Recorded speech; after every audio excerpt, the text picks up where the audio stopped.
સુરત શહેરમાં રમઝાન ઈદના તહેવારને ધ્યાનમાં રાખીને ક્રાઇમ બ્રાન્ચની ટીમો સવારથી પેટ્રોલિંગમાં હતી।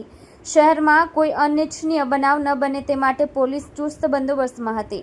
દરમિયાન મોબાઈલ સ્નેચિંગ સ્ક્વોડને બાતમી મળી હતી કે રિંગ રોડ સબજેલ પાસે ચામુંડા રેસ્ટોરન્ટ સામેના બ્રિજ નીચે એક શખ્સ ગેરકાયદેસર હથિયાર સાથે આવ્યો છે।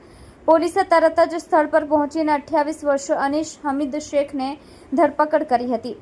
તેની પાસેથી એક દેશી બનાવટની પિસ્તોલ કબજે કરવામાં આવી હતી। પ્રારંભિક પૂછપરછમાં આરોપીએ કબૂલ્યું કે તે મધ્યપ્રદેશના સેંધવાથી પિસ્તોલ લઈને આવ્યો હતો। આ હથિયાર સુરતમાં અન્ય કોઈ શખ્સને આપવાનું હતું, પરંતુ તે પથકની સતર્કતાના કારણે પકડી પાડ્યો।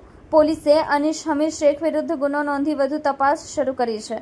આરોપી કોના માટે હથિયાર લઈને આવ્યો હતો? આ ગુનાખોરી પાછળ અન્ય કેટલા શખ્સો જોડાયેલા છે? મધ્યપ્રદેશથી સુરત સુધી હથિયારો કેવી રીતે આવી રહ્યા છે? આવા અનેક પ્રશ્નો છે, જેના જવાબ મેળવવા માટે પોલીસે તપાસનો દોર વધુ આગળ વધાર્યો છે। આ કેસમાં હથિયાર સપ્લાય કરવા સાથે સંકળાયેલ શખ્સોની પણ શોધખોળ કરવામાં આવશે।